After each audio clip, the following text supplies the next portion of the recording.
Hello students, good morning. Welcome to RKS classes. Today's my topic of interest is magnetism and matter. Magnetism and matter.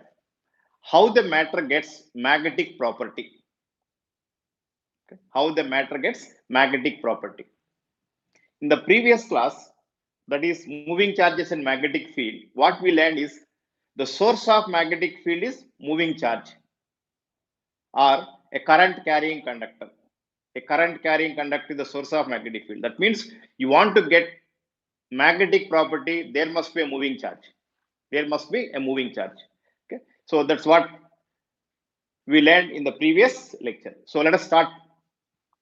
So when you are calculating the magnetic field along the axis of a circular coil by using Biot-Savart law, what we got is the magnetic field along the axis of the coil is mu naught by 4 pi 2 NIA by d square plus x r square whole to the power of 3 by 2, where d is the distance on its axis. Okay, you can call it as x also, fine. Now, if d is very much greater than this r, then the magnetic field along the axis of a circular coil is mu naught by 4 pi 2m by d cube. Okay, if you take a short loop, where m is NIA, n is the number of turns, I is the current, A is the area of the coil. Okay. This gives clue to find how the matter gets magnetic property. Okay. So we know that matter consists of atoms, molecules, atoms. In atoms, electrons, protons, neutrons are there. Okay. So if you look at the Bohr's model of atom, where the electron is revolving around the nucleus, the electron are revolving around the nucleus in a stationary orbits. So the movement of electron around the orbit is equivalent to a current flowing through a circular coil. The movement of electron around the nucleus is equivalent to current flowing circular coil. I am starting from that. Okay. So if I take the atom at center, let us say, for example, take hydrogen atom surrounding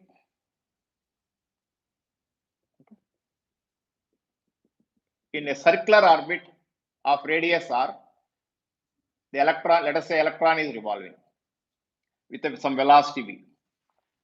So the electron is revolving around the nucleus with a velocity v as well. Now let us say n is 1. The magnetic moment due to this electron motion, this charge motion is product of current and area. Just I am starting from this product of current and area. Then what is current here? The charge of the electron divided by the time period into A is pi r square. A is pi r square. The area of that the orbit. Okay. So t is time taken to complete one rotation, and 1 by t is called frequency. The frequency to charge is current. So this can witness E into t is 2 pi r by v into pi r square. Write down this. So if I simplify, pi gets cancelled and r gets cancelled. The magnetic moment of electron is EVR by 2. So this is the 2018 NEET question. 2018, the NEET question is the magnetic moment of an electron in due to orbital motion is EVR by 2. This is what the first note down this point. Okay, even in your NCERT textbook also this derivation is there. Fine. Now same equation I can also write it as magnetic moment m. Magnetic moment m is E V R by 2. What you do is multiply and divide by mass. Multiply and divide by mass of this electron. Mass of this electron. Okay. Then E by 2m. E by 2m. EMVR is nothing but orbital angular momentum, orbital angular momentum, moment of linear momentum, MBR, orbital angular. Okay? So the magnetic moment of the atom due to orbital motion of electron is E by 2m into L. Okay? And this is a very, very important formula. Very, very, very important formula. If you want, all of you note down this one. Okay. So now I can write in general M by L, the ratio of magnetic moment to orbital angular momentum is in general Q by 2m. Sometimes this Q by m is called specific charge. Specific charge. Okay? Half of the specific charge. This ratio is called gyromagnetic ratio. Gyromagnetic ratio. Just note down. So if it is electron, the charge is negative, right, minus here. So the angle between the magnetic moment and orbital angular momentum is 180. If it is positive, 0. This is positive. If Q is positive, angle between magnetic moment and orbital angular momentum is 0. If it is electron, 180. Be careful. So this, they may touch this. Okay, fine. This is a gyromagnetic ratio. Now, okay. Now just slightly I want to move to the moving charges in magnetic field. This is a very important formula to calculate magnetic moment due to the angular velocity of any body like ring, disc, hollow sphere, charged solid sphere. Okay, how to apply that one?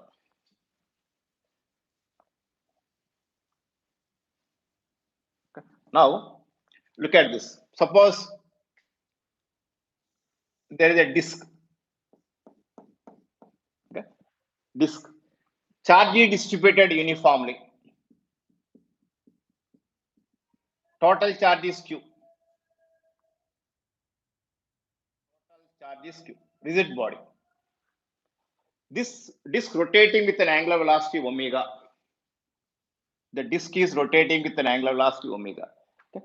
So they will ask, what is the magnetic moment of this charged disc? Okay. So you don't require any, take the small element, calculate the magnetic moment due to small, just like a ring, and integrate. Not required. Okay. The shortcut for this process is this one. Use the shortcut process. What is shortcut? The magnetic moment M is equal to Q by 2m. Here m is mass of the disk.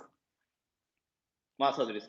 In place of L, okay, in classical physics, we know MVR is also equal to I omega. L is equal to I omega, I am writing. Where I is the moment of inertia, omega is angular velocity. Okay. So M, magnetic moment capital M is Q by 2m. 2m, small m is mass of the disk. What is I? mr square by 2 omega, where r is radius of the disk. So mm gets cancelled. Okay. So the answer is Q r square omega by 4. So you can calculate easily the magnetic moment if you know the gyromagnetic ratio concept. Okay. Gyration means rotation. Similarly, in place of this, if the ring, then write mr square. If it is a solid sphere, write 2 by 5 mr square. If it is a hollow sphere, write 2 by 3 mr square. You will get the magnetic moment due to rotation of a rigid body having charge Q. Okay. Even if you take your lot of books, they derive this formula by using integration method. Very long process. Don't worry about all the long process. You take the shortcut. Okay. So which is I wanted to give classical sense. Okay, classical. Sometimes this omega is called spin.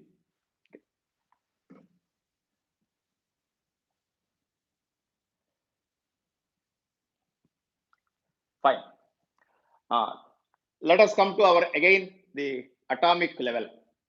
Okay. We know that in atomic level the energy is quantized. The energy is quantized.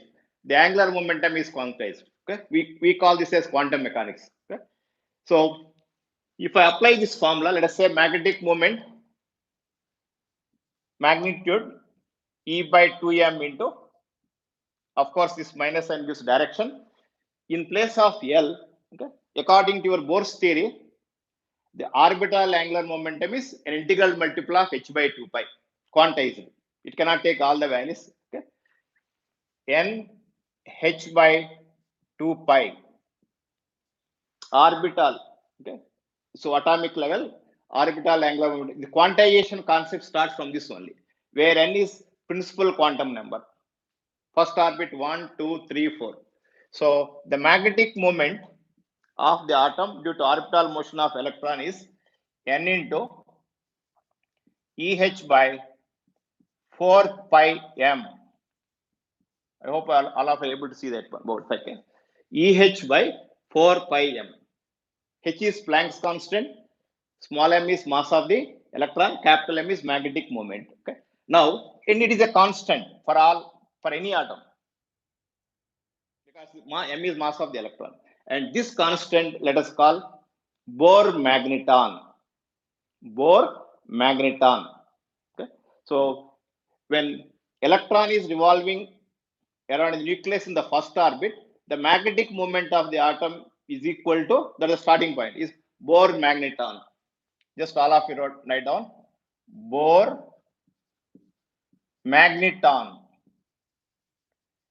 So that's why even in chemistry we use Bohr magneton is unit for measuring the magnetic moment of any complex ions or complex molecules and all. Bohr magneton. Its value is, I think, if you calculate, 9.27 into 10 to the power of minus 24, I think.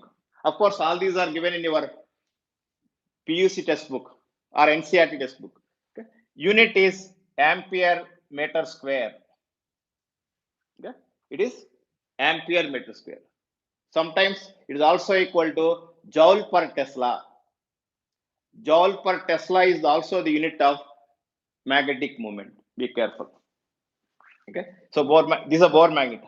So when electron is in first orbit, one Bohr magneton, second orbit 2, 3, 4, 5, like that. Okay. This is one important point. Okay. Fine. So now we got the magnetic moment of atom due to orbital motion of electron. Fine. This is also, this orbital moment is there in even classical sense also. But if you look at very minute level, okay, every electron has spin. Okay, every electron, this is not there, this concept is not there in classical level. Classical physics, the spin concept is not there. Okay? So every electron, so that means when the electron is revolving around the nucleus, it also spinning about one axis like this. Okay? So it has orbital angular momentum as well as spin angular momentum. Okay? Let us calculate the magnetic moment due to spin angular momentum. Same concept you can apply. Okay. So if I write my magnetic moment E by 2m into, simply in place of S, you write S. What is S? Spin angular momentum. Spin angular momentum. Okay. And you know that the spin angular momentum is again quantized. It can take plus or minus half h by 2 pi. And clockwise spin and anti-clockwise spin. Okay. Plus or minus half h by 2 pi. Spin is also quantized. Okay. That means again a spinning electron, okay, like this. The electron has charge. Its spinning means rotating. Okay. So due to this rotation, it gets magnetic moment. Okay. That magnetic moment is MSc. Okay. So that means a spinning electron is equivalent to a smallest dipole, is equivalent to dipole. Okay. So this is the suppose in electrostatic, the lowest possible charge is electron. Of course, it is subdivided into quarks and all, but at 10 plus 2 level, we take fundamental particle of electron, charge is multiples of this. Okay? Similarly, if you look at magnetism, okay, the smallest element of magnetism is dipole, not a single pole. So single pole doesn't exist. Okay? So spinning electron is the smallest possible dipole. Okay? So finally, how the matter gets magnetism? Due to spin of electron and also orbital motion of electron. These two. Okay? So this is the reason for magnetic property of any matter. Fine. Okay. Now, based on this, now we'll classify into what is dia, what is para, what is ferro, based on this theory. Okay. So finally, spin of the electron is the magnetic moment. Okay. So smallest dipole. That's why we write one arrow. Smallest dipole possible. Okay. So it depends on up or down depending on the spin direction.